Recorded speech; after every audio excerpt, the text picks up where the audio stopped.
Hello everyone, आज हम पढ़ने वाले हैं क्लास 10 साइंस की फिजिक्स का चैप्टर नंबर 10, जिसका नाम है लाइट रिफ्लेक्शन एंड रिफ्रैक्शन। ये जो चैप्टर है वो काफी लेंदी और कंसेप्चुअल चैप्टर है, क्योंकि इस चैप्टर में हम लाइट के बारे में समझने वाले हैं और साथ में ये भी जानने वाले हैं कि लाइट जब किसी भी सब्सटेंस पर पड़ती है तब उसका क्या होता है, और लाइट जब एक मीडियम से दूसरे मीडियम में ट्रेवल करती है तब उसका क्या होता है। तो इस चैप्टर में हम इन्हीं चीजों को डिटेल में एनिमेशन के थ्रू समझने वाले हैं। तो चलिए स्टार्ट करते हैं। सबसे पहले हमें ये समझना है कि लाइट क्या होती है। तो लाइट एनर्जी की एक ऐसी फॉर्म होती है जिसके कारण हम देख पाते हैं। तो हम लिख सकते हैं light is a form of energy which enable us to see. तो इसके बाद हम लाइट की जो प्रॉपर्टीज होती हैं उन्हें समझ लेते हैं। तो पहली प्रॉपर्टी है it is an electromagnetic wave, it does not require any medium to flow. मतलब कि लाइट इलेक्ट्रोमैग्नेटिक वेव होती है जिन्हें फ्लो करने के लिए किसी भी मीडियम की जरूरत नहीं पड़ती है और वे वैक्यूम में भी ट्रेवल कर सकती है। और दूसरी प्रॉपर्टी है light travels in a straight line. मतलब जो लाइट होती है वो स्ट्रेट लाइन में ट्रेवल करती है। और तीसरी प्रॉपर्टी है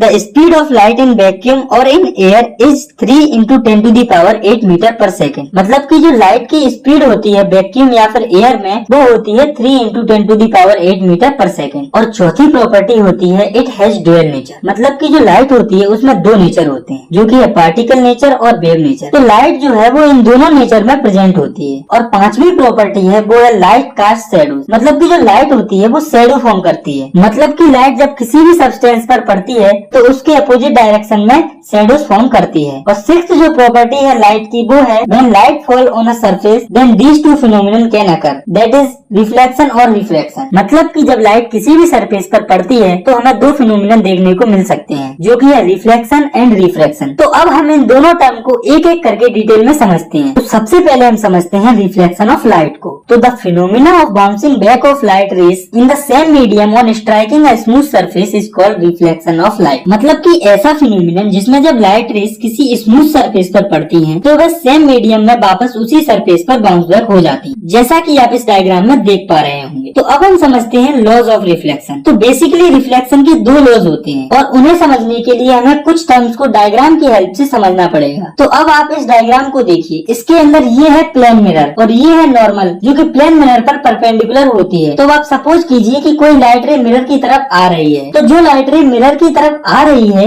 वो होती है इंसिडेंट रे, और ये जो रे है वो मिरर पर स्ट्राइक करती है और वापस रिफ्लेक्ट हो जाती है। और ये जो रे वापस जाती है उसे कहते हैं रिफ्लेक्टेड रे। और इंसिडेंट रे और नॉर्मल के बीच में जो एंगल बनता है वो होता है एंगल ऑफ इंसिडेंस, और नॉर्मल और रिफ्लेक्टेड रे के बीच में जो एंगल बनता है वो होता है एंगल ऑफ रिफ्लेक्शन। तो अब हम समझते हैं रिफ्लेक्शन के पहले लॉ को, जो कि है the angle of incidence is equal to the angle of reflection. मतलब कि जब भी रिफ्लेक्शन होता है तो इंसिडेंस का जो एंगल होता है वो रिफ्लेक्शन के एंगल के बराबर होता है, और जो एंगल ऑफ इंसिडेंस होता है उसे हम एंगल I से डिनोट करते हैं, और जो एंगल ऑफ रिफ्लेक्शन होता है उसे हम एंगल R से डिनोट करते हैं। और दूसरा लॉ है the incident ray, reflected ray and normal at the point of incidence all lie in the same plane. मतलब कि जो इंसिडेंट रे, रिफ्लेक्टेड रे और नॉर्मल लाइन होती है वो सब सेम प्लेन में लाई करती हैं। तो अब हम समझते हैं एक इम्पोर्टेंट टर्म को, जो कि है इमेज। तो इमेज एक ऐसा पॉइंट होता है जहाँ पर दो लाइट रेज एक्चुअल में मिलती हैं या फिर हमें मिलती हुई दिखती हैं। तो हम कह सकते हैं it is a point where at least two light rays actually meet और अपीयर टू मीट। और जो इमेज होती है वो दो टाइप्स की होती है, जो कि है रियल इमेज और वर्चुअल इमेज। तो पहले हम देखते हैं रियल इमेज को। ये तब फॉर्म होती है जब लाइट रेज एक्चुअल में मीट करती हैं, और इन्हें हम स्क्रीन पर भी ऑब्टेन कर सकते हैं। और जितनी भी रियल इमेज होती है वो सब इन्वर्टेड होती है, यानी कि उल्टी होती है। तो अब हम समझते हैं वर्चुअल इमेज को। तो ये तब फॉर्म होती है जब हमें लाइट रेज मिलती हुई दिखे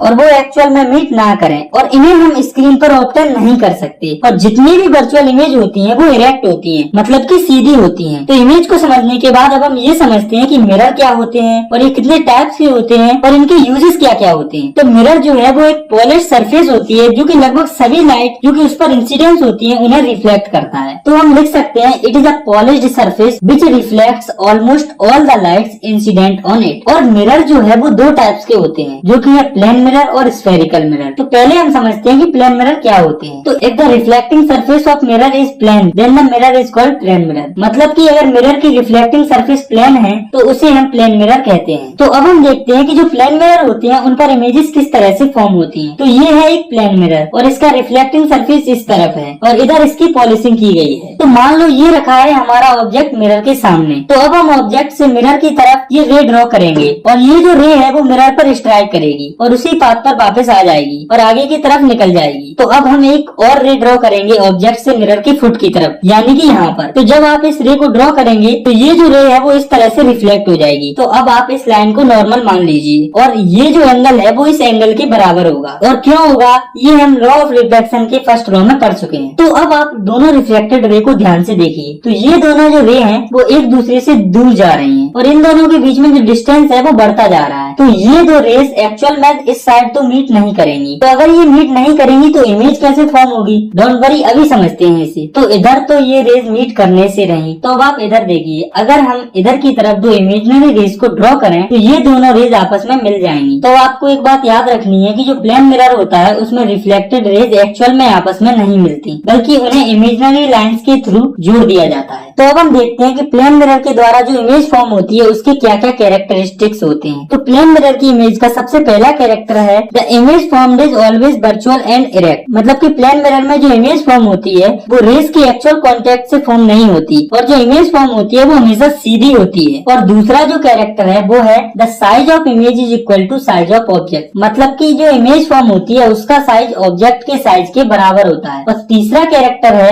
the distance between image and mirror is equal to the distance between object and mirror. तो ये बात तो आपको पता है कि प्लेन मिरर में जो इमेज फॉर्म होती है वो मिरर के पीछे फॉर्म होती है और ऑब्जेक्ट और मिरर के बीच में जो डिस्टेंस होता है वो सेम होता है इमेज और मिरर के बीच में। और चौथा जो कैरेक्टर है वो है the image form is laterally inverted. मतलब कि प्लेन मिरर में जो इमेज फॉर्म होती है वो लेटरली इन्वर्टेड होती है, यानी कि लेफ्ट में जो चीज होती है वो हमें राइट में दिखती है और राइट में जो चीज होती है वो हमें लेफ्ट में दिखती है। और ऐसा एक फिनोमिना के कारण होता है जिसका नाम है लेटरल इन्वर्जन। तो आइए अब हम समझते हैं कि लेटरल इन्वर्जन क्या होता है। It is the phenomena in which left side of object seems to be right side and right side of the object seems to be left side. मतलब कि ऐसा फिनोमिना जिसमें ऑब्जेक्ट का लेफ्ट साइड राइट में दिखता है और right side left में दिखता है। फॉर एग्जाम्पल, जब हम मिरर के सामने खड़े होते हैं तो हमारा जो लेफ्ट हैंड होता है वो हमें राइट में दिखाई देता है और जो राइट हैंड होता है वो हमें लेफ्ट में दिखाई देता है। तो गाइस, आपने एक चीज नोटिस की होगी कि जो एम्बुलेंस होता है उस पे एम्बुलेंस उल्टा लिखा रहता है कुछ इस तरह से। ऐसा इसलिए होता है क्योंकि जब हम उसे मिरर में देखते हैं तो वो हमें बिल्कुल सीधा दिखाई देता है। तो अब हम देखते हैं कि जो प्लेन मिरर होता है उसके क्या क्या यूजेस होते हैं। तो प्लेन मिरर जो है वो लुकिंग ग्लास, टॉर्च की लाइट बनाने और सोलर किकर में इस्तेमाल होता है और इसका इस्तेमाल पेरिस्कोप और कैलिडोस्कोप बनाने में भी होता है।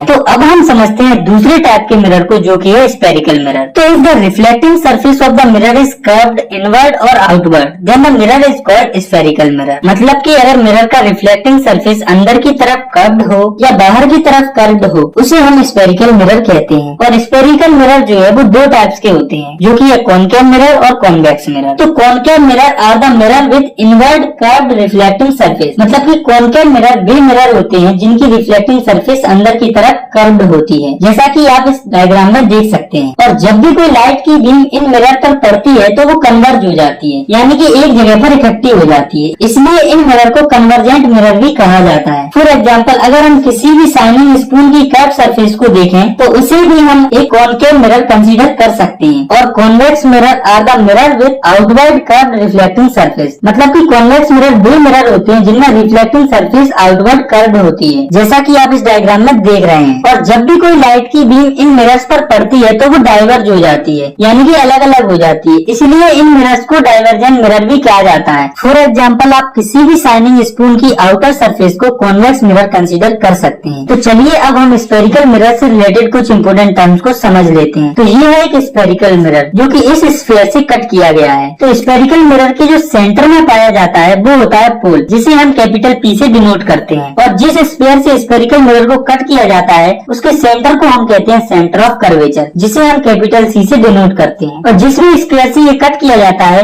उसके सेंटर से पोल की जो डिस्टेंस होती है उसे हम रेडियस कहते हैं, जिसे हम कैपिटल R से डिनोट करते हैं। और जो सेंटर ऑफ कर्वेचर और पोल का जो मिड पॉइंट होता है उसे हम फोकस कहते हैं, जिसे हम कैपिटल F से भी डिनोट करते हैं। और जो भी रेज होती है वो इसी पॉइंट पर फोकस होती है, इसीलिए इसे फोकस कहते हैं। और फोकस और पोल के बीच की जो दूरी होती है उसे हम फोकल लेंथ कहते हैं। और स्फेरिकल मिरर की की जितनी भी रिफ्लेक्टिंग सरफेस होती है उसे हम अपर्चर कहते हैं, जिसे हम किसी भी दो अल्फाबेट से डिनोट कर सकते हैं। जैसे कि मैंने यहाँ इन्हें MN से डिनोट किया है। और जो line centre of curvature, focus और पोल को टच करती हुई निकलती है उसे हम प्रिंसिपल एक्सिस कहते हैं। तो दोस्तों अब हम जो रेडियस और फोकल लेंथ के बीच में रिलेशन होता है उसे देखते हैं। तो दोस्तों जो रेडियस होता है वो 2 टाइम्स होता है फोकल लेंथ का। तो हम लिख सकते हैं R=2 है। आपको ये रिलेशन याद रखना है क्योंकि ये रिलेशन हमें न्यूमेरिकल्स को सॉल्व करने में काफी मदद करेगा। तो दोस्तों अब हम देखते हैं rules to making ray diagram by concave mirror, मतलब कि कॉनकेव मिरर के कुछ रूल्स जो कि रे डायग्राम बनाने के लिए होते हैं। तो इसके टोटल 4 रूल होते हैं जिन्हें हम एक एक करके समझते हैं। तो पहला रूल है a ray parallel to the principal axis will pass through the focus after reflection, मतलब कि अगर कोई रे प्रिंसिपल एक्सिस के पैरेलल जाती है तो वो रिफ्लेक्ट होने के बाद फोकस से पास होगी। तो आप सपोज कीजिए कि ये रे प्रिंसिपल एक्सिस के पैरेलल जा रही है, तो रिफ्लेक्ट होने के बाद ये फोकस से पास होगी। और दूसरा जो रूल है वो है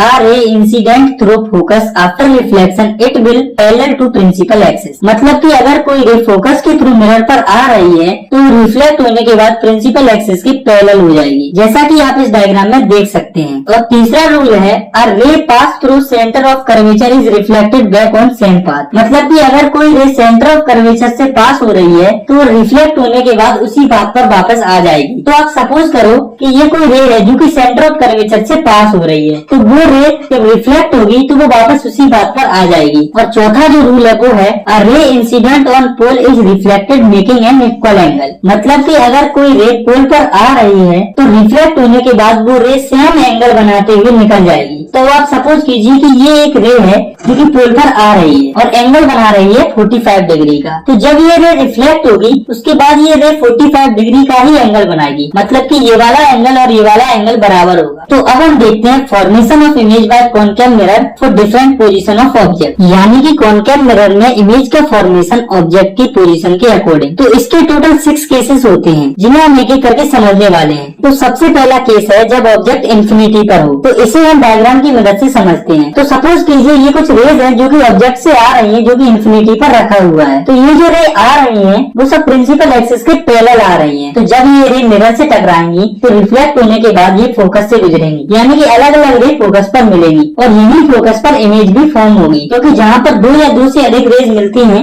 वहीं पर इमेज फॉर्म होती है। तो चलिए अब हम इस इमेज के कुछ कैरेक्टरिस्टिक्स को देख लेते हैं। तो सबसे पहले देखते हैं इमेज की पोजीशन को। तो जो इमेज फॉर्म होती है वो फोकस पर लोकेटेड होती है। तो दूसरा कैरेक्टरिस्टिक्स है नेचर। तो जो इमेज फॉर्म होती है वो रियल और इन्वर्टेड होती है, क्योंकि जो लाइट रेज होती है वो एक्चुअल में इस पॉइंट पर मीट करती है। ये इमेज इन्वर्टेड यानी कि उल्टी होती है। तो अब हम इमेज के तीसरे कैरेक्टर को देखते हैं जो कि है साइज। तो जब ऑब्जेक्ट इन्फिनिटी पर होता है तो इमेज जो है वो पॉइंट साइज की बनती है, यानी कि काफी छोटी होती है। तो अब हम देखते हैं इमेज फॉर्मेशन का दूसरा केस जब ऑब्जेक्ट जो है वो सेंटर ऑफ कर्वेचर के पीछे रखा हो। तो ये है कैपिटल सी, जिसके पीछे की हमारा ऑब्जेक्ट रखा हुआ है जो कि ये एरो से शो किया गया है। तो रे डायग्राम को बनाने के लिए हमें कम से कम 2 रेज को ऑब्जेक्ट से ड्रॉ करना पड़ेगा। तो एक रे तो हम प्रिंसिपल एक्सिस के पैरेलल ड्रॉ कर लेते हैं और दूसरी हम सी से ड्रॉ कर लेते हैं। पैरेलल वाली रे जब मिरर पर स्ट्राइक करेगी तो वो फोकस से पास होगी और जो रे सेंटर ऑफ कर्वेचर से पास होगी वो मिरर पर स्ट्राइक करने के बाद उसी पाथ पर वापस आ जाएगी। तो इस पॉइंट पर ये दोनों रे एक दूसरे को क्रॉस करेंगी और यहीं पर इमेज फॉर्म होगी। तो चलिए अब हम इस इमेज के तीनों कैरेक्टरिस्टिक्स को देख लेते हैं। तो जो इमेज होती है वो फोकस और सेंटर ऑफ कर्वेचर के बीच में फॉर्म होती है और जो इमेज होती है वो रियल और इन्वर्टेड होती है और जो इमेज का साइज होता है वो ऑब्जेक्ट के साइज से छोटा होता है। तो अब हम देखते हैं इमेज फॉर्मेशन का तीसरा केस जब ऑब्जेक्ट जो है वो सेंटर ऑफ कर्वेचर पर लोकेटेड रहता है। तो ये है सेंटर ऑफ कर्वेचर जिस पर कि हमारा ऑब्जेक्ट प्लेस्ड है, जिसे हम एरो से शो कर रहे हैं। तो रे डायग्राम को बनाने के लिए हमें ऑब्जेक्ट से कम 2 रेज को ड्रॉ करना पड़ेगा। तो पहली रे तो हम प्रिंसिपल एक्सिस के पहले ड्रॉ कर सकते हैं और दूसरे रे को हम फोकस के थ्रू ड्रॉ कर देते हैं और जो रे फोकस से पास हुई है वो रिफ्लेक्ट होने के बाद प्रिंसिपल एक्सिस के पैरेलल जाए। तो दोनों रे रिफ्लेक्ट होने के बाद इस पॉइंट पर मीट करेंगी जो कि है सेंटर ऑफ कर्वेचर। तो चलिए अब हम इस इमेज के भी तीनों कैरेक्टरिस्टिक्स को देख लेते लेते हैं। तो इमेज जो फॉर्म होगी वो होगी सेंटर ऑफ कर्वेचर पर, और इमेज जो है वो रियल और इन्वर्टेड होगी, और इमेज का साइज ऑब्जेक्ट के साइज के जस्ट बराबर होगा। तो अब हम देखते हैं इमेज फॉर्मेशन का चौथा केस, जब ऑब्जेक्ट जो है वो फोकस और सेंटर ऑफ कर्वेचर के बीच में रहता है। तो ये है हमारा ऑब्जेक्ट जो कि फोकस और सेंटर ऑफ कर्वेचर के बीच में रखा हुआ है। तो इसका रे डायग्राम बनाने के लिए हमें ऑब्जेक्ट से दो रेस ड्रॉ करनी है। तो पहली रे को हम प्रिंसिपल एक्सिस के पैरेलल ड्रॉ करेंगे, और दूसरी जो रे है उसे हम फोकस से पास कराएंगे। तो जो रे हमने प्रिंसिपल एक्सिस के पैरेलल ड्रॉ की है वो रिफ्लेक्ट होने के बाद फोकस से पास होगी, और जो रे फोकस से पास हुई है वो रिफ्लेक्ट होने के बाद प्रिंसिपल एक्सिस के पैरेलल हो जाएगी, और ये दोनों रे रिफ्लेक्ट होने के बाद इस पॉइंट पर मीट करेंगी जो कि है सेंटर ऑफ कर्वेचर के पीछे। तो अब हम इस इमेज के तीनों कैरेक्टरिस्टिक्स को अच्छे से समझ लेते हैं। तो जो इमेज फॉर्म होगी वो होगी सेंटर ऑफ कर्वेचर के पीछे, और इमेज जो है वो रियल और इन्वर्टेड होगी, और इमेज का साइज ऑब्जेक्ट के साइज से थोड़ा बड़ा होगा। तो अब हम देखते हैं इमेज का फॉर्मेशन जब ऑब्जेक्ट जो है वो फोकस पर लोकेटेड रहता है। तो ये है हमारा ऑब्जेक्ट जो कि फोकस पर लोकेटेड है। इसका रे डायग्राम बनाने के लिए हमें दो रेस को ड्रॉ करना पड़ेगा। तो पहली जो रे है वो प्रिंसिपल एक्सिस के पैरेलल जाएगी, और दूसरी जो है वो सेंटर ऑफ कर्वेचर से पास होगी। तो जो रे सेंटर ऑफ कर्वेचर से पास होगी वो वापस रिफ्लेक्ट होकर उसी पाथ पर लौट आएगी, और जो रे प्रिंसिपल एक्सिस से पैरेलल जा रही है वो रिफ्लेक्ट होने के बाद फोकस से पास होगी। तो अगर हम इस रे को थोड़ी और आगे की तरफ ड्रॉ करें तो हम नोटिस करेंगे तो ये दोनों जो रेस हैं वो पैरेलल रेस हैं, यानी कि ये रे आपस में कभी इंटरसेक्ट नहीं कर सकती, या हम कहें कि ये कभी मिल नहीं सकती। तो अगर ये दोनों रे आपस में कहीं मिलेंगी नहीं तो इमेज कहाँ पर फॉर्म होगी? तो जब रेस कभी मिलती नहीं है तो ऐसी कंडीशन में इमेज जो है वो इंफिनिटी पर फॉर्म होती है। तो चलिए अब हम इस इमेज के कुछ कैरेक्टरिस्टिक्स को देख लेते हैं। तो जब ऑब्जेक्ट फोकस पर लोकेटेड रहता है तब इमेज इंफिनिटी यानी कि अनंत पर फॉर्म होती है, और जो इमेज होती है वो रियल और इन्वर्टेड होती है, और इमेज का साइज काफी ज्यादा बड़ा होता है। तो अब हम देखते हैं इमेज फॉर्मेशन का सिक्स्थ केस, जब ऑब्जेक्ट जो है वो फोकस और पोल के बीच में रखा रहता है। तो ये है हमारा ऑब्जेक्ट जो कि पोल और फोकस के बीच में रखा हुआ है। तो इसका रे डायग्राम बनाने के लिए हमें दो रेस को ड्रॉ करना पड़ेगा। तो एक रे तो हम ऑब्जेक्ट से प्रिंसिपल एक्सिस के पैरेलल ड्रॉ कर सकते हैं, और दूसरी रे हम सेंटर ऑफ कर्वेचर से ड्रॉ करेंगे। तो जो रे सेंटर ऑफ कर्वेचर से ड्रॉ की गई है वो रिफ्लेक्शन के बाद उसी पाथ पर वापस आ जाएगी, और जो रे प्रिंसिपल एक्सिस के पैरेलल ड्रॉ की गई है वो रिफ्लेक्शन के बाद फोकस से पास होगी। तो जब हम इन दोनों रेस को ध्यान से देखते हैं तो हम देखते हैं कि ये दोनों रेस एक दूसरे से दूर जा रही हैं, और इनके बीच का जो डिस्टेंस है वो लगातार बढ़ रहा है। इस साइड तो इन दोनों रेस का मीट करना इम्पॉसिबल है। तो क्वेश्चन हमारे माइंड में ये आता है कि अगर ये रे इधर मीट नहीं करेंगी तो किधर करेंगी? तो ये जो रेज है वो एक्चुअल में तो कभी मीट नहीं करेंगी, तो ये रेज मिरर के पीछे इमेजिनरी रेज के थ्रू मीट करेंगी। तो गाइस आपको एक बात याद रखनी है कि ये दोनों रेज यहाँ पर एक्चुअल में नहीं मिल रही हैं, ये तो इमेजिनरी रेज के थ्रू इस पॉइंट पर मीट कर रही हैं। तो जिस पॉइंट पर ये रेज मीट कर रही हैं उस पॉइंट पर हमारी इमेज जो है वो फॉर्म होगी। तो चलिए अब हम इस इमेज के कुछ कैरेक्टरिस्टिक्स को देख लेते हैं। तो जो इमेज फॉर्म होगी वो मिरर के पीछे फॉर्म होगी, और इमेज जो होगी वो वर्चुअल और इरेक्ट होगी। वर्चुअल इमेज क्या होती है ये हम पहले ही पढ़ चुके हैं, और इरेक्ट का मतलब होता है सीधा, मतलब कि जो इमेज फॉर्म होगी वो सीधी होगी। कॉन्केव मिरर के इसी केस में इमेज जो है वो वर्चुअल और इरेक्ट होती है, और इमेज का जो साइज है वो भी ऑब्जेक्ट के साइज से बड़ा होगा। तो कॉन्केव मिरर के इमेज फॉर्मेशन के बाद अब हम समझते हैं कि जो कॉन्केव मिरर होता है उसके क्या क्या यूजेज होते हैं। उसको these are commonly used in torches, searchlights and vehicle headlights to get powerful beam of light. मतलब कि इनका इस्तेमाल टॉर्चेस, सर्चलाइट्स और व्हीकल्स की हेडलाइट बनाने के लिए किया जाता है, लाइट की पावरफुल पैरेलल बीम को पाने के लिए। And these are also used as shaving mirror to see large image of the face. इनका इस्तेमाल सेविंग मिरर के तौर पर भी किया जाता है फेस की लार्ज इमेज को देखने के लिए। और these are used by dentist to see large image of the teeth. इनका इस्तेमाल डेंटिस्ट के द्वारा भी किया जाता है दांत की लार्ज इमेज को देखने के लिए। और these are also used in solar furnaces. मतलब कि जो बड़े साइज के कॉन्केव मिरर होते हैं वो सनलाइट को एक पॉइंट पर कंसंट्रेट कर देते हैं, इसलिए इनका इस्तेमाल सोलर फर्नेस बनाने के लिए भी किया जाता है। तो यहाँ पर हमारे कॉन्केव मिरर के सभी कंसेप्ट कंप्लीट हो जाते हैं। तब हम देखते हैं rules for making ray diagram by convex mirror. मतलब कि जो कॉन्वेक्स मिरर होता है उसके रूल्स रे डायग्राम को बनाने के लिए। तो इसके टोटल 4 रूल्स होते हैं, जिसमें कि पहला है a ray of light parallel to the principal axis of a convex mirror appear to diverge from the focus point. तो ये है हमारा कॉन्वेक्स मिरर जिसका रिफ्लेक्टिंग सरफेस इस तरफ है और इसके पीछे है फोकस और सेंटर ऑफ कर्वेचर। जब कोई लाइट रे प्रिंसिपल एक्सिस के पैरेलल मिरर पर स्ट्राइक करेगी तो वो डाइवर्ज हो जाएगी,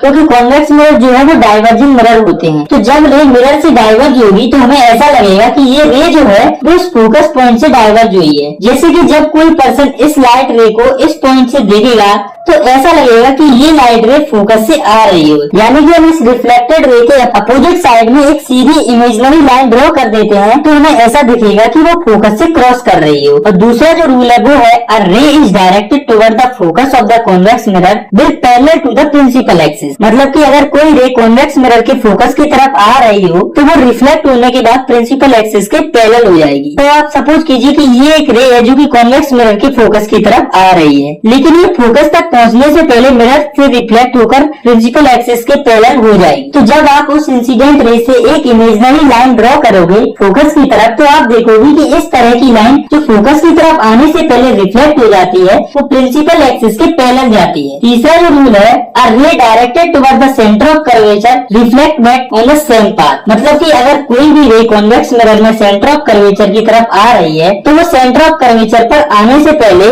मिरर से सेम पाथ पर रिफ्लेक्ट हो जाएगी। तो अब आप इस रे को देखिए जो कि सेंटर ऑफ कर्वेचर की तरफ आ रही है, तो ये रे जो है वो मिरर पर स्ट्राइक करने से पहले रिफ्लेक्ट हो जाएगी। और आप यहाँ से एक इमेजिनरी लाइन भी ड्रॉ कर सकते हैं अपने रेफरेंस के लिए। और चौथा और आखिरी जो रूल है वो है a ray incident to the pole reflect with same angle. मतलब अगर कोई भी रे कॉन्वेक्स मिरर के पोल पर इंसिडेंट होती है तो वो इसी एंगल से रिफ्लेक्ट होगी जिस एंगल से वो इंसिडेंट हुई है। तो आप सपोज कीजिए ये एक रे है जो कि पोल की तरफ आ रही है और वो एंगल बना रही है आई। तो जब ये रे रिफ्लेक्ट होगी तो ये एंगल बनाएगी आर और ये जो एंगल आई है वो एंगल आर के बराबर होगा। तो कॉन्वेक्स मिरर के रूल के बाद अब हम देखते हैं image formed by convex mirror. मतलब कि कॉन्वेक्स मिरर के द्वारा इमेज किस तरह से फॉर्म होती है रे डायग्राम की हेल्प से। तो इसके टोटल 2 केस होते हैं जिन्हें हम एक एक करके समझने वाले हैं। तो पहला केस है when object is placed at infinity. मतलब कि जब ऑब्जेक्ट इन्फिनिटी पर होता है तो इमेज कहाँ पर फॉर्म होती है। तो ये है हमारा कॉन्वेक्स मिरर और ये कुछ रेज है जो कि इन्फिनिटी से मिरर की तरफ आ रही है। तो जो रेज इन्फिनिटी से आ रही है वो प्रिंसिपल एक्सिस के पैरेलल होंगी और ये जब मिरर पर स्ट्राइक करेंगी तो ये डाइवर्ज हो जाएंगी, क्योंकि कॉन्वेक्स मिरर जो है वो डाइवर्जिंग मिरर होता है। तो अब आप इन रेज को देखिए, तो इस तरफ तो ये रेज आपस में कभी मिल नहीं सकती, तो हम इधर की तरफ कुछ इमेजिनरी लाइंस को ड्रॉ करेंगे।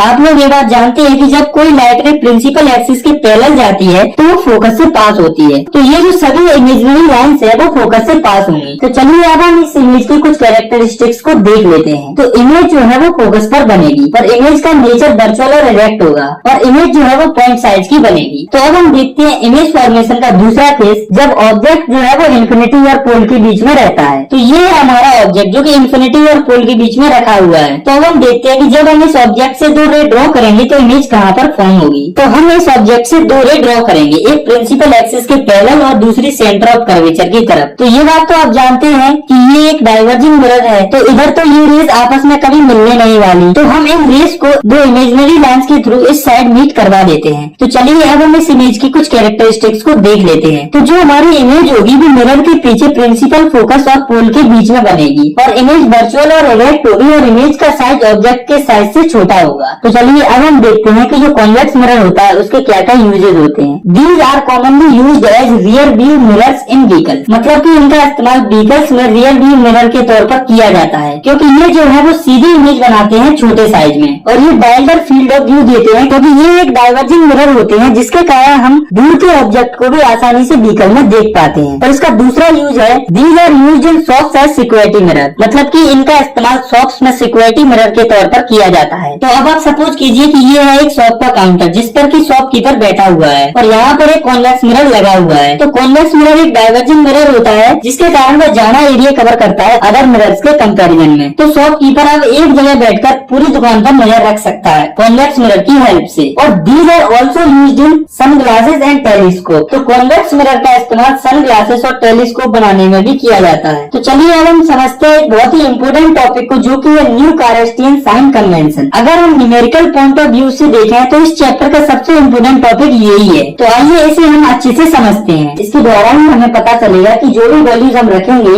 उसमें से कौन सी पॉजिटिव होगी, कौन सी निगेटिव होगी। तो सबसे पहले आपको एक बात याद रखनी है कि कोई भी मिरर हो, कॉनकेव या कॉन्वेक्स, ऑब्जेक्ट की जो पोजीशन होगी वो हमेशा लेफ्ट साइड में होगी। दूसरी चीज जो आपको याद रखना है वो ये है कि जो डिस्टेंस हम मापते हैं वो पोल से मापते हैं। ऐसा हम पोल पर एक परपेंडिकुलर ड्रॉ कर करते हैं। तो इस लाइन से हम सभी डिस्टेंसेस को मापते हैं, चाहे वो इस साइड हो चाहे वो इस साइड हो। और तीसरी चीज जो आपको याद रखनी है वो ये है, अगर कोई रे लेफ्ट से राइट साइड में जा रही है तो उसका मैग्नीट्यूड पॉजिटिव लिया जाता है। अगर कोई रे राइट से लेफ्ट साइड में जा रही होती है तो उसका मैग्नीट्यूड नेगेटिव लिया जाता है। और चौथी चीज जो आपको याद रखनी है वो ये है कि अगर कोई ऑब्जेक्ट या इमेज प्रिंसिपल एक्सिस के ऊपर होती है तो उसका मैग्नीट्यूड पॉजिटिव लिया जाता है। अगर ऑब्जेक्ट या इमेज प्रिंसिपल एक्सिस के नीचे होती है तो उसका मैग्नीट्यूड नेगेटिव लिया जाता है। तो इन सभी चीजों को हमें याद रखना है न्यूमेरिकल्स को सॉल्व करते समय। अब हम समझते हैं एक और इम्पोर्टेंट टर्म को जो कि है मिरर फॉर्मूला। तो मिरर फॉर्मूला बेसिकली एक रिलेशन होता है इमेज डिस्टेंस, ऑब्जेक्ट डिस्टेंस और फोकल लेंथ के बीच में। तो इमेज डिस्टेंस को v से और ऑब्जेक्ट डिस्टेंस को u से और फोकल लेंथ को f से डिनोट किया जाता है। तो आइए अब हम तीनों के रिलेशन को समझते हैं। तो 1/f equals to 1/v plus 1/u। और ये जो फॉर्मूला है वो स्फेरिकल मिरर्स के लिए सभी सिचुएशंस में वैलिड रहता है। तो आइए अब हम मिरर फॉर्मूला पर बेस्ड एक न्यूमेरिकल को सॉल्व करते हैं। तो अब आप इस क्वेश्चन को देखिए जिसमें कि ऑब्जेक्ट 10 सेंटीमीटर दूर रखा हुआ है कॉन्वेक्स मिरर से और उसका रेडियस ऑफ कर्वेचर दिया हुआ है 60 सेंटीमीटर। तो हमें इमेज की पोजीशन को फाइंड करना है। तो सबसे पहले तो हम ऑब्जेक्ट की डिस्टेंस को लिखेंगे, तो वो है 10 सेंटीमीटर माइनस की। और माइनस की इसलिए होगी क्योंकि पोल के लेफ्ट में जो डिस्टेंस होती है उसे हम नेगेटिव कंसीडर करते हैं। और अब हम रेडियस की मदद से फोकल लेंथ को फाइंड करते हैं। तो हम जानते हैं F इक्वल्स टू R/2। तो इससे हमारा फोकस निकल आएगा 30 सेंटीमीटर। तो अब हम मिरर फॉर्मूला लगाकर इमेज की पोजीशन को निकाल सकते हैं। तो 1/f equals to 1/v plus 1/u को हम लिख सकते हैं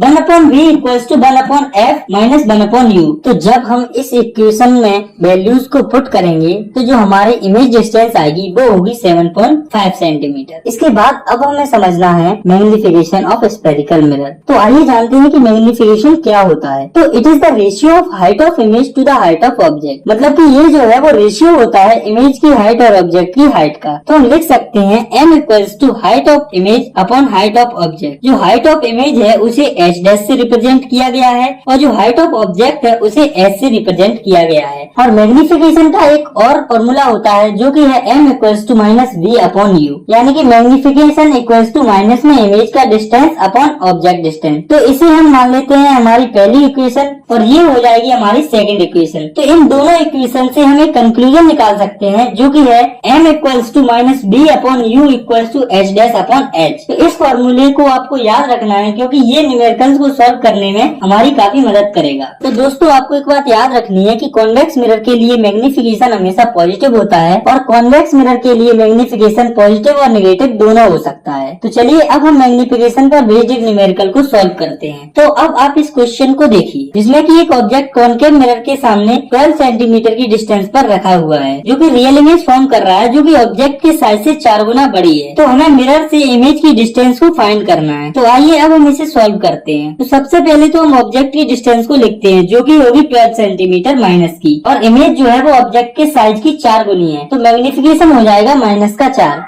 तो अब हम सिंपली फॉर्मूला लगा देंगे m equals to minus B upon U वाला। तो जब हम इस इक्वेशन में इनकी गिवन वैल्यूज को रख देते हैं तो जो हमारा आंसर आता है वो है माइनस का 48 सेंटीमीटर। तो चलिए अब हम ये देखते हैं कि हम मिरर को इमेजेस के बेसिस पर कैसे आइडेंटिफाई कर सकते हैं, यानी कि हम मिरर को इमेज की फॉर्मेशन के हिसाब से कैसे पहचान सकते हैं। तो अगर मिरर के द्वारा जो इमेज फॉर्म की गई है वो ऑब्जेक्ट के साइज के बराबर होती है अलग अलग पोजीशन के लिए तो वो मिरर प्लेन मिरर होता है। और अगर मिरर के द्वारा जो इमेज फॉर्म की गई है वो छोटी होती है ऑब्जेक्ट के साइज से सभी पोजीशंस के लिए तो वो मिरर कॉन्वेक्स मिरर होता है। और अगर मिरर के पीछे जो इमेज बन रही है वो ऑब्जेक्ट से बड़ी हो तो वो मिरर कॉनकेव मिरर होता है। तो इसी के साथ हमारा इस चैप्टर का पहला पार्ट जो कि था रिफ्लेक्शन वो खत्म होता है।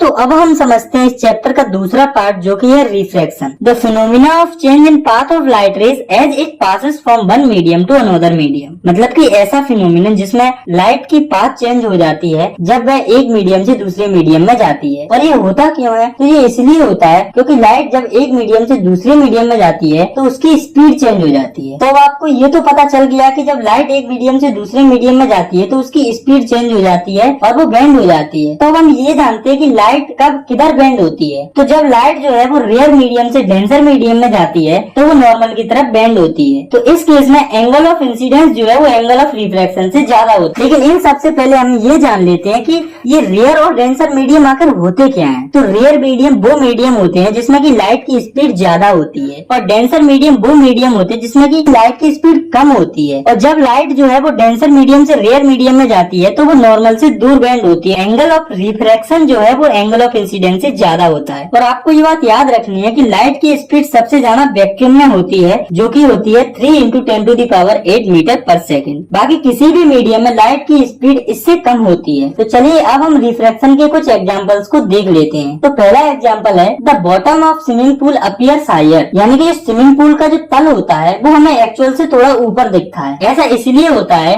क्योंकि लाइट एयर से वाटर मीडियम में जाती है, या हम कह सकते हैं कि लाइट रेयर से डेंसर मीडियम में जाती है। तो जब लाइट रेयर से डेंसर मीडियम में जाती है तो वो नॉर्मल की तरफ बेंड हो जाती है, जिसके कारण हमें पूल की जो गहराई है वो हमें एक्चुअल गहराई से कम दिखाई देती है। और रिफ्रैक्शन का दूसरा एग्जाम्पल है lemon placed in glass tumbler appears higher, यानी कि जब हम कांच के गिलास में लेमन को रखते हैं तो लाइट की मीडियम चेंज होने के कारण साइड से देखने पर हमें लेमन बड़ा दिखाई देता है। इसका तीसरा एग्जाम्पल है letters of a book appears to be raised when seen through a glass slab, मतलब कि जो बुक के लेटर होते हैं वो हमें ऊपर की तरफ दिखते हैं जब हम ग्लास स्लैब की हेल्प से उन्हें देखते हैं। ऐसा इसलिए होता है क्योंकि लाइट का जो मीडियम है वो एयर से ग्लास में चेंज होता है, जिसके कारण लाइट की स्पीड चेंज हो जाती है और जो लेटर्स है वो हमें ऊपर की तरफ दिखाई देती हैं। तो ये हो गए हमारे कुछ एग्जाम्पल रिफ्रैक्शन के। तो चलिए अब हम ये समझते हैं कि जो ग्लास स्लैब होता है उससे रिफ्रैक्शन किस प्रकार से होता है। तो आप सपोज कीजिए कि ये हमारी ABCD एक ग्लास स्लैब है जिसमें कि यहाँ पर मीडियम एयर है और इधर ग्लास स्लैब है, तो ग्लास मीडियम है। तो ये है हमारी नॉर्मल लाइन CD वाली सरफेस पर, और ये है एक और नॉर्मल लाइन AB वाली सरफेस पर। तो इन दोनों नॉर्मल लाइंस को हम N और N डॉट से डिनोट कर देते हैं। तो अब आप सपोज कीजिए कि ये है एक इंसिडेंट रे जो कि एयर मीडियम से ग्लास में आ रही है। तो आप जानते हैं कि एयर जो है वो रेयर मीडियम होता है और ग्लास स्लैब एक डेंसर मीडियम होता है। तो जब लाइट रे एयर से ग्लास में आएगी तो वो नॉर्मल की तरफ बेंड हो जाएगी। तो यहाँ पर ये जो एंगल ऑफ इंसिडेंस है वो एंगल ऑफ रिफ्रैक्शन से बड़ा होगा। इसके बाद लाइट रे जो है वो ग्लास मीडियम से निकलकर एयर में चली जाएगी। लेकिन जब ये लाइट रे ग्लास से एयर में जाएगी तो ये नॉर्मल से दूर बेंड होगी, तो ये हो जाएगी हमारी फाइनली रिफ्रैक्टेड रे। तो अब आप नोटिस करेंगे कि जो फाइनली रिफ्रैक्टेड रे है एयर में और इसका एक्चुअल पाथ है ये वाला, इनके बीच में कुछ डिस्टेंस होता है, जैसे कि मान लो x, जिसे हम लेटरल डिस्प्लेसमेंट कहते हैं। और ये जो लेटरल डिस्प्लेसमेंट है वो दो चीजों पर डिपेंड रहता है, जो कि ग्लास स्लैब का रिफ्रैक्टिव इंडेक्स, जिसके बारे में हम आगे पढ़ेंगे, और दूसरा है ग्लास स्लैब की थिकनेस। ये जो B से C की जो दूरी है वो होगी थिकनेस। अगर ये थिकनेस जाना होगी तो लेटरल डिस्प्लेसमेंट जाना होगा, अगर ये थिकनेस कम होगी तो लेटरल डिस्प्लेसमेंट भी कम होगा। तो अब हम लेटरल डिस्प्लेसमेंट की डेफिनेशन को देख लेते हैं। तो the perpendicular distance between the emergent रे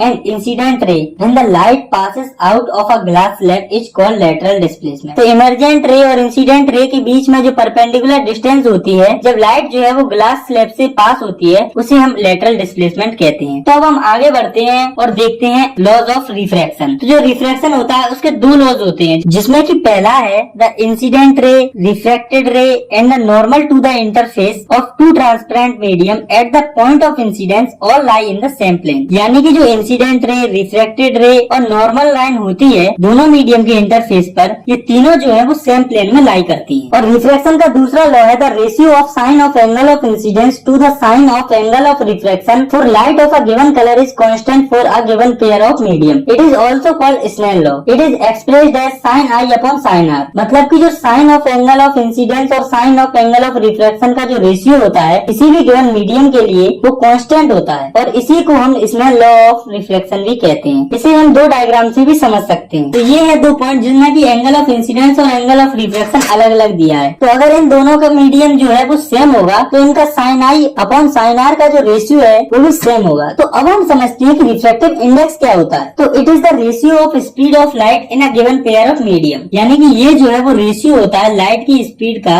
गिवन पेयर ऑफ मीडियम में, जिसे कि n से डिनोट किया जाता है। तो हम लिख सकते हैं n equals to velocity of light in medium 1 upon velocity of light in medium 2, यानी कि लाइट की स्पीड मीडियम 1 और मीडियम 2 में उसके रेशियो को हम रिफ्रैक्टिव इंडेक्स कहते हैं। तो पहले मीडियम की जो वेलोसिटी है उसे हम v1 और दूसरे मीडियम की जो वेलोसिटी है उसे हम v2 से रिप्रेजेंट करेंगे। तो अगर रिफ्रैक्टिव इंडेक्स इस तरह से लिखा है 1n2 equals n2 upon n1, तो इसका मतलब है सेकेंड मीडियम का रिफ्रैक्टिव इंडेक्स पहले मीडियम के रिस्पेक्ट में। तो अब हम समझते हैं कि एब्सोल्यूट रिफ्रैक्टिव इंडेक्स क्या होता है। तो it is the refractive index of a medium with respect to air, यानी कि किसी भी मीडियम का रिफ्रैक्टिव इंडेक्स वैक्यूम और एयर के रिस्पेक्ट में, यहाँ पर हम कह सकते हैं किसी एक मीडियम में लाइट की speed as compare to light की स्पीड एयर या वैक्यूम में। तो हम लिख सकते हैं n equals to c upon v। यहाँ पर c जो है वो लाइट की स्पीड है एयर में, जो कि होती है 3 × 10⁸ मीटर पर सेकेंड, और v जो है वो लाइट की स्पीड है अदर मीडियम में। तो गाइस आपको एक बात याद रखनी है कि जो एयर होती है उसका रिफ्रैक्टिव इंडेक्स सबसे कम होता है, जो कि है 1.0003, और जो डायमंड होता है उसका रिफ्रैक्टिव इंडेक्स सबसे ज्यादा होता है, जो कि है 2.42। तो अब आप रिफ्रैक्टिव इंडेक्स पर बेस्ड इस न्यूमेरिकल को देखिए, जिसमें कि रिफ्रैक्टिव इंडेक्स दिया हुआ है डायमंड का 2.42 और लाइट की स्पीड दी हुई है 3 × 10⁸ मीटर पर सेकेंड। तो मैं कुछ नहीं, सिंपली रिफ्रैक्टिव इंडेक्स का फॉर्मूला लगाकर लाइट की स्पीड निकालनी है डायमंड के अंदर। तो जब हम इस फॉर्मूले में रिफ्रैक्टिव इंडेक्स और स्पीड ऑफ लाइट की वैल्यूज को पुट कर देंगे तो हमारी जो डायमंड की स्पीड आएगी वो होगी 1.24 × 10⁸ मीटर पर सेकेंड। तो चलिए अब हम आगे बढ़ते हैं और समझते हैं लेंसेज के बारे में। तो गाइस ये रिफ्लेक्शन पॉइंट ऑफ व्यू से सबसे ज्यादा इम्पोर्टेंट है, तो हमें यहाँ पर लेंसेज के बारे में डिटेल में कंप्लीट स्टडी करना है। सबसे पहले हम ये जानते हैं कि लेंस क्या होता है। Lens is a transparent medium bounded by two surface of which one और बोथ सरफेस आर स्फेरिकल। तो लेंस जो है वो एक ट्रांसपेरेंट मीडियम होता है जो कि दोनों सरफेस से घिरा होता है, जिसमें कि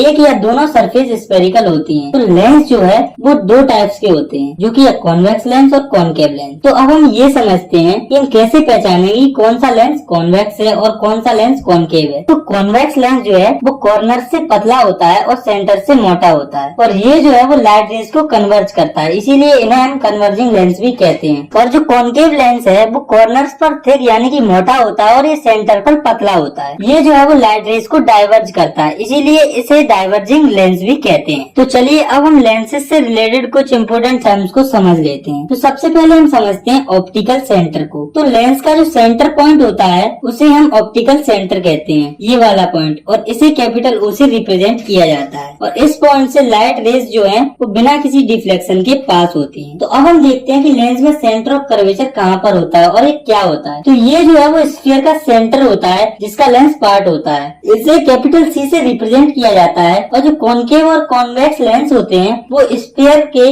दो पार्ट से फॉर्म होते हैं और उनमें दो कर्व सरफेस भी होती है, इसीलिए इनके दो सेंटर ऑफ कर्वेचर होते हैं। तो अब हम समझते हैं कि रेडियस ऑफ कर्वेचर क्या होता है। तो ये जो है वो दो इमेजिनरी स्फीयर की रेडियस होती है जिसके जो लेंस है वो पार्ट होते हैं। इसके बाद हम समझते हैं कि प्रिंसिपल एक्सिस क्या होती है। तो ये एक इमेजिनरी लाइन होती है जो कि लेंसेज के दोनों सेंटर ऑफ कर्वेचर से पास होती है, और प्रिंसिपल एक्सिस जो है वो ऑप्टिकल सेंटर से भी पास होता है। तो अब हम समझते हैं प्रिंसिपल फोकस क्या होता है। तो लेंसेज के अंदर दो प्रिंसिपल फोकस होते हैं। तो पहले हम समझते हैं पहले फोकस को यानी कि F1 को। तो ये एक पॉइंट होता है प्रिंसिपल एक्सिस के ऊपर जहाँ से रेज स्टार्ट होती हैं या उधर की तरफ आती हैं, तो वो रिफ्लेक्शन के बाद प्रिंसिपल एक्सिस के पैरेलल हो जाती हैं, जैसा कि आप इन रेज में देख पा रहे हैं। और दूसरा प्रिंसिपल फोकस यानी कि F2 एक पॉइंट होता है प्रिंसिपल एक्सिस पर जहाँ पर लाइट रेज जो है वो प्रिंसिपल एक्सिस के पैरेलल आती हैं। वो लेंस के दूसरी साइड कन्वर्ज हो जाती है या फिर सेम साइड पर मिलती हुई दिखती है लेंस के रिफ्लेक्शन के बाद। और दोस्तों आपको ये बात याद रखनी है कि जो कॉन्वेक्स लेंस का फोकी होता है वो रियल होता है और जो कॉनकेव लेंस का फोकाई होता है वो वर्चुअल होता है। तो अब आप सोच रहे होंगे कि मैंने यहाँ पर फोकाई वर्ड को यूज किया, फोकस क्यों नहीं किया। तो ऐसा इसलिए क्योंकि स्फेरिकल लेंसेज में दो फोकस होते हैं और फोकाई जो है वो फोकस का प्लूरल फॉर्म होता है। तब हम समझते हैं कि लेंस की फोकल लेंथ क्या होती है। तो ये जो है वो डिस्टेंस होती है लेंस के फोकस और ऑप्टिकल सेंटर के बीच में। और अंत में हम समझते हैं कि अपर्चर क्या होता है। तो अपर्चर जो है वो स्फेरिकल लेंस के सर्कुलर आउटलाइन का इफेक्टिव डायमीटर होता है। तो गाइस अब हम आगे बढ़ते हैं और समझते हैं rules for image formation by convex यानी कि कॉन्वेक्स लेंस की इमेज फॉर्मेशन के नियम। तो इसके टोटल 3 रूल्स होते हैं जिन्हें हम एक एक करके समझने वाले हैं। तो सबसे पहला रूल है, a ray of light parallel to the principal axis of a convex lens always pass through focus of other side of the convex lens. मतलब कि अगर कोई भी लाइट रे कॉन्वेक्स लेंस के प्रिंसिपल एक्सिस के parallel जाती है तो वह हमेशा लेंस के दूसरे साइड फोकस से पास होगी। तो आप सपोज कीजिए ये कोई लाइट रे है जो कि कॉन्वेक्स लेंस के प्रिंसिपल एक्सिस के पैरेलल आ रही है। तो ये रे जब लेंस पर स्ट्राइक करेगी तो रिफ्लेक्ट होने के बाद इस फोकस से पास होगी। और दूसरा रूल है, a ray of light passing through the focus will emerge parallel to the principal axis after reflection. मतलब कि अगर कोई लाइट रे कॉन्वेक्स लेंस के फोकस से पास हो रही हो तो वह रिफ्लेक्शन के बाद प्रिंसिपल एक्सिस के पैरेलल इमेज होगी लेंस के दूसरी तरफ। तो आप सपोज कीजिए कि ये कोई लाइट रे है जो फोकस से पास हो रही है और लेंस पर स्ट्राइक कर रही है। तो लेंस पर स्ट्राइक होने के बाद ये रे रिफ्लेक्ट होकर प्रिंसिपल एक्सिस के पैरेलल हो जाएगी। और तीसरा रूल है, a ray of light passing through the optical centre will pass without any deviation. मतलब कि अगर कोई लाइट रे कॉन्वेक्स लेंस के ऑप्टिकल सेंटर से पास होती है तो वो बिना किसी डेविएशन के पास होगी, जैसा कि आप इस डायग्राम में देख पा रहे हैं। तो रूल्स को समझने के बाद अब हम देखते हैं image formed by the convex lens, यानी कि जो कॉन्वेक्स लेंस होते हैं उनमें इमेज किस तरह से फॉर्म होती है। तो इसके टोटल 6 केसेस होते हैं, तो हम एक एक करके इन सभी 6 केसेस को समझ लेते हैं। तो सबसे पहला केस है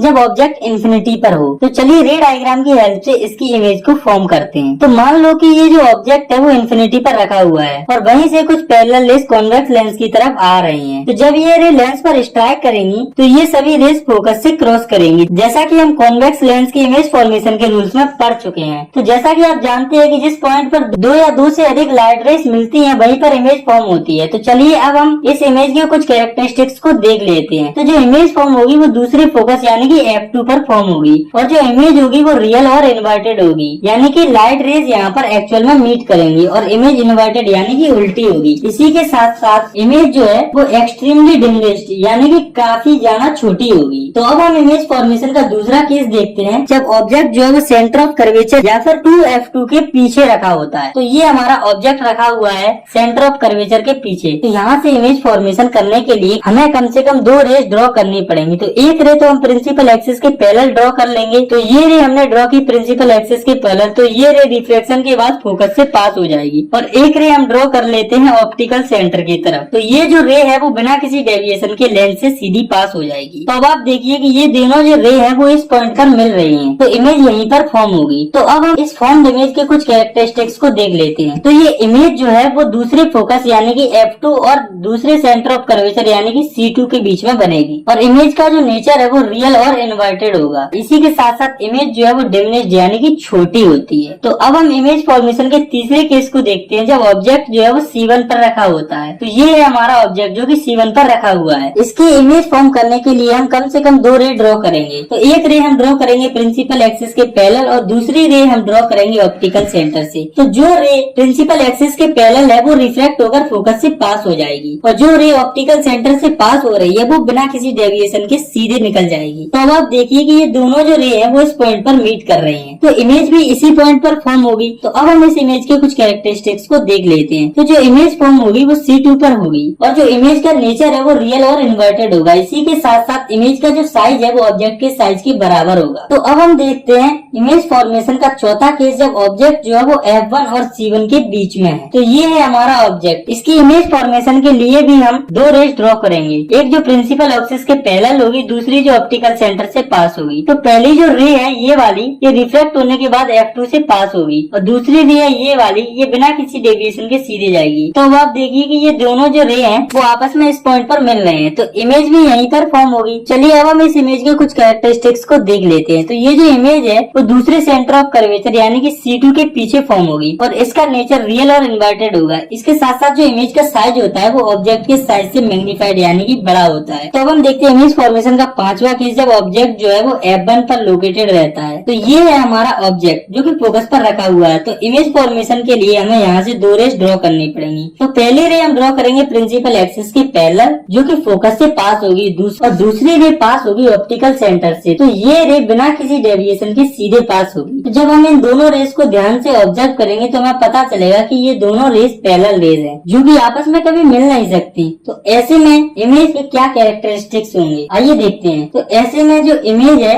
वो इन्फिनिटी पर फॉर्म होगी और उसका नेचर रियल और इन्वर्टेड होगा। इसी के साथ साथ इमेज का जो साइज है वो हाईली मैग्नीफाइड यानी कि ऑब्जेक्ट के साइज से काफी ज्यादा बड़ा होगा। तो अब हम देखते हैं इमेज फॉर्मेशन का 6th और आखिरी केस जब ऑब्जेक्ट जो है वो लेंस और फर्स्ट फोकस यानी कि f1 के बीच में होता है। तो इसकी इमेज के फॉर्मेशन के लिए हम 2 रेज को ड्रॉ करेंगे। तो पहली रे हम ड्रॉ करेंगे प्रिंसिपल एक्सिस के पैरेलल जो कि रिफ्लेक्ट होकर f2 से निकलेगी और दूसरी रे ऑप्टिकल सेंटर से बिना किसी डेविएशन के सीधे पास होगी। तो जब आप इन दोनों रेस को ध्यान से देखेंगे आप नोटिस करेंगे इस साइड दोनों के रेस के बीच में जो डिस्टेंस है वो लगातार इंक्रीज हो रहा है। तो इस साइड तो ये दोनों रेस कभी मिल नहीं सकते। तो इसके अपोजिट साइड में हम 2 इमेजिनरी रेस को ड्रॉ करेंगे इस तरह से। तो यहाँ पर ये रेस मीट करेंगी और इमेज फॉर्म होगी। तो चलिए अब हम इस इमेज के कैरेक्टरिस्टिक्स को देख लेते हैं। तो जो इमेज है वो जिस साइड में ऑब्जेक्ट है उसी साइड में बनेगी और इमेज का नेचर जो है वो वर्चुअल और इरेक्ट होगा, यानी कि जो इमेज फॉर्म होगी वो इमेजिनरी लाइंस के मिलने से बनेगी और वो सीधी होगी। इसी के साथ साथ जो इमेज फॉर्म होती है वो मैग्नीफाइड यानी कि साइज में बड़ी होगी। इसी के साथ कॉन्वेक्स लेंस के हमारे सभी कंसेप्ट खत्म होते हैं। तो अब हम समझते हैं कॉन्वेक्स लेंस के रूल्स इमेज फॉर्मेशन के लिए। तो इसके भी टोटल 3 रूल होते हैं, जिसमें कि पहला रूल है a ray of light parallel to the principal axis appear to diverge from the focus located on the same side of the lens. मतलब कि अगर कोई लाइट की रे प्रिंसिपल एक्सिस के पैरेलल जा रही हो तो वो हमें उसी साइड के फोकस से डाइवर्ज होती हुई दिखेगी। तो अब आप सपोज कीजिए कि ये एक रे है जो कि प्रिंसिपल एक्सिस के पैरेलल जा रही है। तो आप जानते हो कि कॉनकेव लेंस डाइवर्जिंग लेंस होता है। तो जैसे ही रे इस लेंस पर स्ट्राइक करेगी तो वो रिफ्लेक्ट होकर इधर की तरफ डाइवर्ज हो जाएगी। तो रिफ्लेक्ट होने के बाद जब हम इसे यहाँ से देखेंगे तो हमें ऐसा लगेगा कि ये जो रे है वो फोकस से आ रही है, और जब हम इसकी अपोजिट इमेजिनरी रे ड्रॉ करेंगे तो वो फोकस से पास होगी। और कॉनकेव लेंस का दूसरा रूल है a ray of light appear to meet the focus will emerge parallel to the principal axis. यानी कि अगर कोई लाइट रे फोकस की तरफ जा रही हो तो रिफ्लेक्शन के बाद प्रिंसिपल एक्सिस के पैरेलल हो जाएगी, जैसा कि आप इस डायग्राम में देख सकते हैं। और तीसरा रूल है a ray of light passing through the optical centre will pass without any deviation. यानी कि अगर कोई लाइट रे कॉनकेव लेंस के ऑप्टिकल सेंटर से पास होती है तो वो बिना किसी डेविएशन के सीधी चली जाएगी, जैसा कि आप इस डायग्राम में देख पा रहे होंगे। तो कॉन्वेक्स लेंस के रूल्स के बाद अब हम देखते हैं image formation by concave lens. मतलब कि कॉनकेव लेंस में इमेज किस तरह से फॉर्म होती है। तो इसके टोटल 2 केस होते हैं, जिसमें कि पहला केस है जब ऑब्जेक्ट जो है वो इन्फिनिटी पर होता है। तो ये है हमारा कॉनकेव लेंस जिस पर लाइट रेज इन्फिनिटी से स्ट्राइक कर रही हैं। तो ये रेज रिफ्लेक्ट होने के बाद डाइवर्ज हो जाएंगी, यानी कि दूर दूर हो जाएंगी। तो इस कंडीशन में ये रेज इधर को तो मिलने से रही, लेकिन इमेज फॉर्मेशन के लिए हमें इन्हें कहीं ना कहीं तो मीट कराना पड़ेगा। तो जब हम 2 इमेजिनरी रेज को ड्रॉ करेंगे तो वो दोनों रेज F1 पॉइंट पर आपस में मिलेंगी और यहीं पर इमेज फॉर्म होगी। तो चलिए अब हम इस फॉर्म्ड इमेज की कुछ कैरेक्टरिस्टिक्स को देख लेते हैं। तो जो इमेज फॉर्म होगी वो जिस साइड ऑब्जेक्ट है उसी साइड फोकस यानी कि F1 पर फॉर्म होगी। तो इमेज जो है वो वर्चुअल और इरेक्ट होगी, और इसी के साथ साथ इमेज का जो साइज है वो हाईली डिमिनिश्ड यानी कि बहुत छोटा होगा। और कॉनकेव लेंस में इमेज फॉर्मेशन का दूसरा केस है जब ऑब्जेक्ट जो है वो इन्फिनिटी और ऑप्टिकल सेंटर के बीच में रहता है। तो ये जो है हमारा ऑब्जेक्ट जो कि C1 के पीछे रखा हुआ है। तो इमेज फॉर्मेशन के लिए हम यहाँ से 2 रेज ड्रॉ करेंगे। तो एक रे हम प्रिंसिपल एक्सिस के पैरेलल ड्रॉ करेंगे जो कि रिफ्लेक्शन के बाद डाइवर्ज हो जाएगी, और दूसरी रे ऑप्टिकल सेंटर से पास होगी जो कि बिना किसी डेविएशन के सीधे जाएगी। तो इमेज फॉर्मेशन के लिए इन रेस का मिलना काफी जरूरी है, जो कि इस साइड तो पॉसिबल नहीं है। तो इन लाइट रेस को 2 इमेजिनरी रेस के थ्रू हम मीट करा देंगे। तो जब हम इन दोनों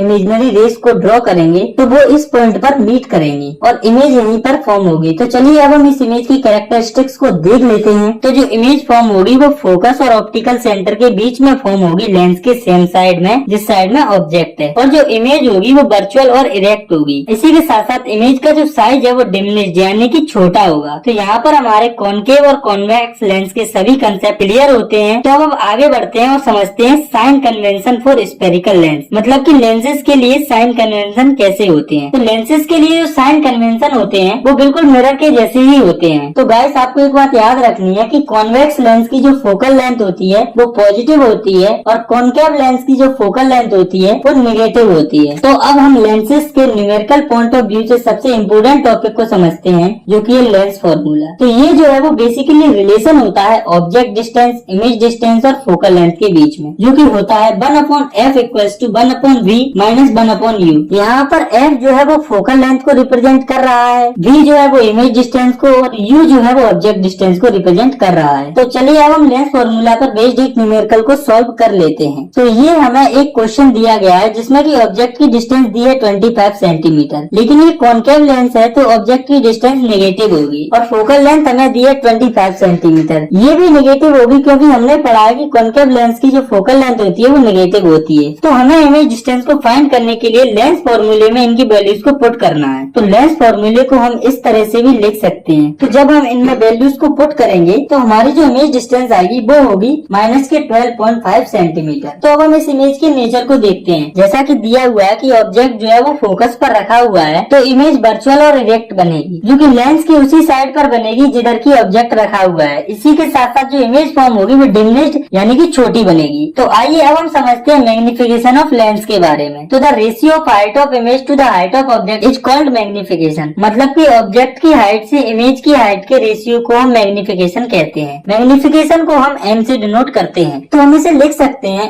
m equals to height of image upon height of object, या फिर h डैश अपॉन h। यहाँ पर h डैश जो है वो इमेज की हाइट को दिखा रहा है और h जो है वो ऑब्जेक्ट की हाइट को दिखा रहा है। और इसे हम इस तरह से भी लिख सकते हैं m equals to b upon u equals to h dash upon h। और दोस्तों आपको एक बात याद रखना है कि जब भी इमेज वर्चुअल होती है तो मैग्निफिकेशन पॉजिटिव होता है, और जब भी रियल इमेज फॉर्म होती है तो मैग्निफिकेशन जो है वो नेगेटिव होता है। तो अब हम मैग्निफिकेशन पर बेस्ड एक न्यूमेरिकल को समझ लेते हैं। तो अब आप इस क्वेश्चन को देखिए, जिसमें कि ऑब्जेक्ट का साइज दिया हुआ है 5 सेंटीमीटर और ऑब्जेक्ट की डिस्टेंस दी है 30 सेंटीमीटर। तो ऑब्जेक्ट की डिस्टेंस तो माइनस की होगी, और जो फोकल लेंथ दी है 20 सेंटीमीटर, ये जो है वो पॉजिटिव होगी, क्योंकि कॉनकेव लेंस में फोकल लेंथ पॉजिटिव होती है। तो पहले तो हम लेंस फॉर्मूले का यूज करके इमेज डिस्टेंस निकाल लेते हैं। तो हम इस फॉर्मूले को इस तरह से भी लिख सकते हैं। तो जब हम इस फॉर्मूले में फोकल लेंथ और ऑब्जेक्ट डिस्टेंस की वैल्यूज को पुट करेंगे तो हमारी इमेज डिस्टेंस आएगी 60 सेंटीमीटर। तो अब हम मैग्निफिकेशन का फॉर्मूला लगाकर ऑब्जेक्ट की हाइट को निकाल लेंगे। m equals to h dash upon h equals to v upon u। तो जब हम इस फॉर्मूले में सही से वैल्यूज को पुट करेंगे तो हमारी जो हाइट ऑफ इमेज आएगी वो होगी माइनस के 10 सेंटीमीटर। तो गाइस अब हम देखें तो इस क्वेश्चन में v जो है वो पॉजिटिव 60 सेंटीमीटर है, तो इमेज जो है वो रियल और इन्वर्टेड बनेगी और इमेज का जो साइज है वो मैग्नीफाइड यानी कि बड़ा हो। तो अब हम समझते हैं इस चैप्टर का आखिरी टॉपिक जो कि है पावर ऑफ लेंस। तो it is defined as the reciprocal of focal length, मतलब कि ये जो है वो फोकल लेंथ का रेसिप्रोकल होता है। तो हम लिख सकते हैं P equals to 1/f in metre, और इसकी ऐसा यूनिट डायोप्टर होती है। और गाइस कॉनकेव लेंस के लिए पावर और फोकल लेंथ दोनों नेगेटिव होती है, और कॉन्वेक्स लेंस के लिए पावर और फोकल लेंथ दोनों पॉजिटिव होती है। तो अब हम देखते हैं power of combination of lenses. तो it is the algebraic sum of power of individual lenses. तो ये जो है वो इंडिविजुअल लेंसेज की पावर का एडिशन होता है। तो हम लिख सकते हैं P equals to P1 plus P2 and so on, या फिर 1/f equals to 1/f1 plus 1/f2 and so on. और मैग्निफिकेशन के लिए हम लिख सकते हैं m equals to m1 into m2 and so on. तो अब हम पावर ऑफ लेंस पर बेस्ड एक न्यूमेरिकल को सॉल्व करते हैं। तो अब आप इस न्यूमेरिकल को देखिए, जिसमें कि कन्वर्जेंट लेंस की पावर दी हुई है 8 डायोप्टर और डाइवर्जेंट लेंस की पावर दी हुई है -10 डायोप्टर। तो हमें यहाँ पर दो चीजों को फाइंड करना है, जिसमें कि पहली है पावर ऑफ कॉम्बिनेशन। तो P equals to P1 plus P2। तो जब हम यहाँ पर इनकी वैल्यू लिखेंगे तो हमारी जो पावर ऑफ कॉम्बिनेशन आएगी वो आएगी -2 डायोप्टर, और दूसरी है फोकल लेंथ ऑफ कॉम्बिनेशन। तो हम जानते हैं F इक्वल्स टू 1/P। तो P हमें दिया हुआ है -2 डायोप्टर। तो जब हम इस फॉर्मूले में P की वैल्यू को पुट करेंगे तो हमारी जो फोकल लेंथ आएगी वो आएगी 0.5 मीटर, जिसे हम सेंटीमीटर में कन्वर्ट करेंगे तो वो हो जाएगी 50 सेंटीमीटर। तो यहाँ पर हमारा ये जो चैप्टर है वो खत्म होता है। आई होप आपको ये चैप्टर अच्छे से समझ में आया होगा। अगर वीडियो अच्छी लगी है तो लाइक करिए, कमेंट करिए, और साथ ही साथ अगर आप चाहें तो इस चैनल को सब्सक्राइब भी कर सकते हैं। Thanks for watching, take care, bye bye. Video अच्छी लगी हो तो चैनल को लाइक शेयर व सब्सक्राइब जरूर करें। वीडियो अच्छी लगी हो तो चैनल को लाइक शेयर व सब्सक्राइब जरूर करें।